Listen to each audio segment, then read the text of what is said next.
होर्मुज पर बढ़ा संकट, लेकिन भारत बेफिक्र क्यों है?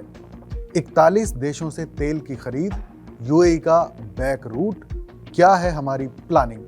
नमस्कार, आदाब। मैं हूं फरीद अली और आप देख रहे हैं क्लियर कट। अमेरिका और ईरान के बीच एक बार फिर तनाव बढ़ गया है।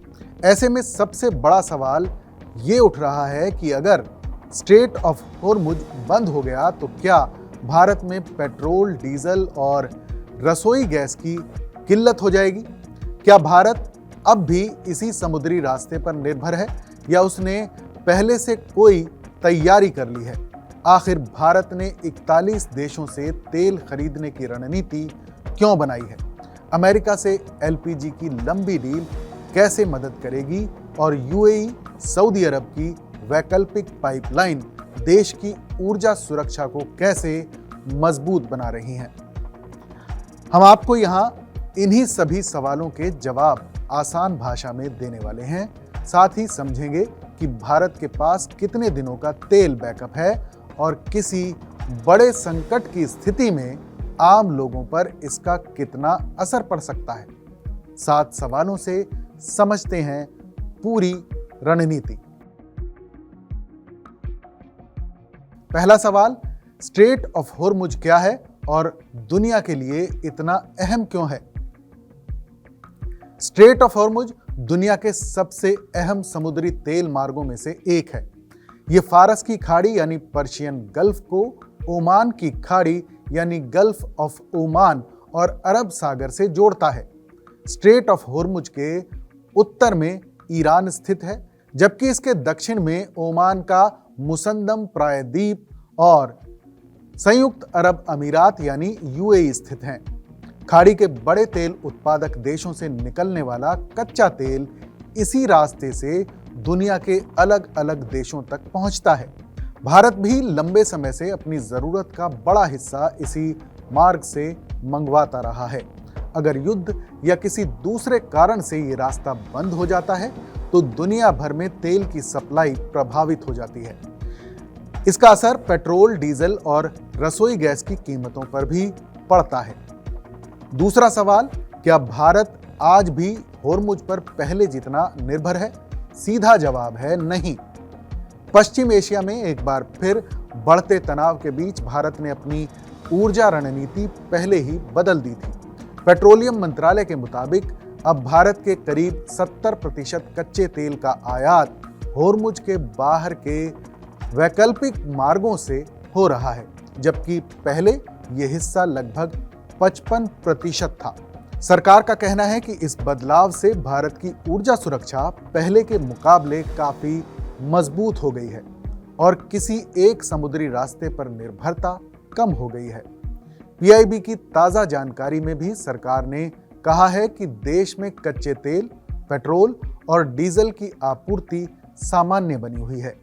तीसरा सवाल, भारत ने 41 देशों से तेल खरीदने की रणनीति क्यों बनाई? पहले भारत मुख्य रूप से खाड़ी के कुछ देशों से ही तेल खरीदता था, लेकिन अब तस्वीर बदल चुकी है। केंद्रीय पेट्रोलियम मंत्री हरदीप सिंह पुरी के मुताबिक भारत ने अपने सप्लायर देशों की संख्या 27 से बढ़ाकर 41 कर दी है।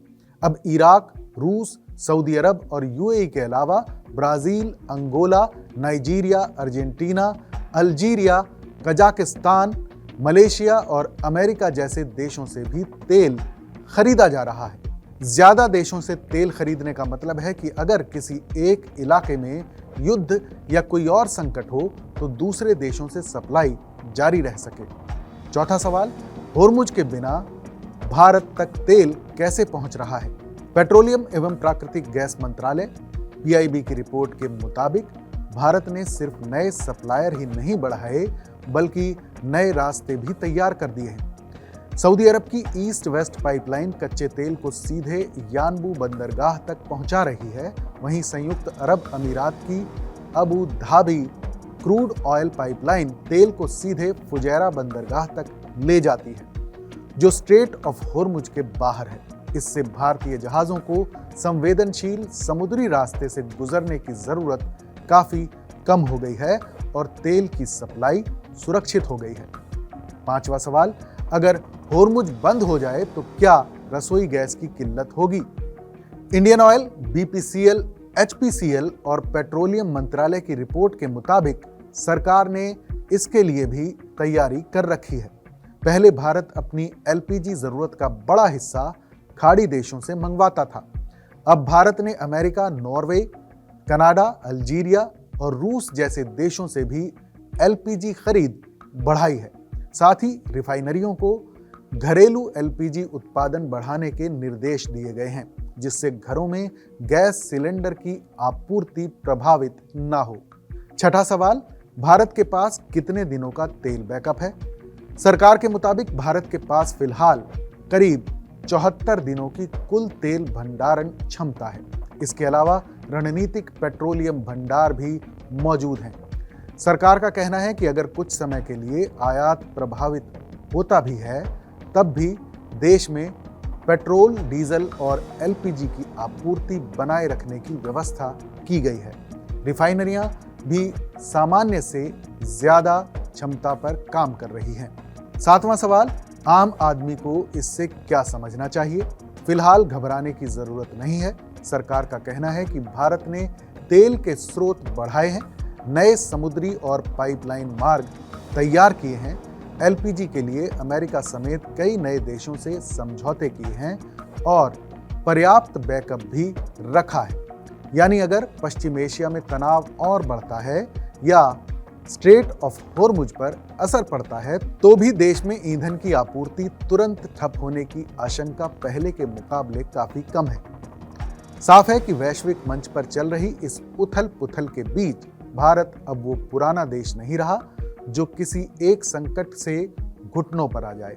अपनी कूटनीति के दम पर भारत ने न सिर्फ कच्चे तेल के वैकल्पिक रास्ते खोजे हैं, बल्कि अपनी निर्भरता को भी विकेंद्रीकृत यानी डाइवर्सिफाई कर लिया है।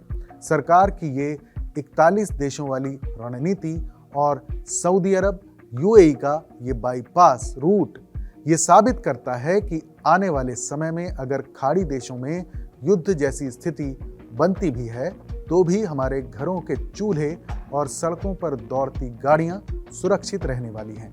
वैश्विक ताकतों के दबाव से अलग हटकर बनाई गई भारत की इस आत्मनिर्भर ऊर्जा नीति को आप 10 में से कितने नंबर देंगे? आपकी राय हमें नीचे कमेंट बॉक्स में लिखकर जरूर बताइएगा।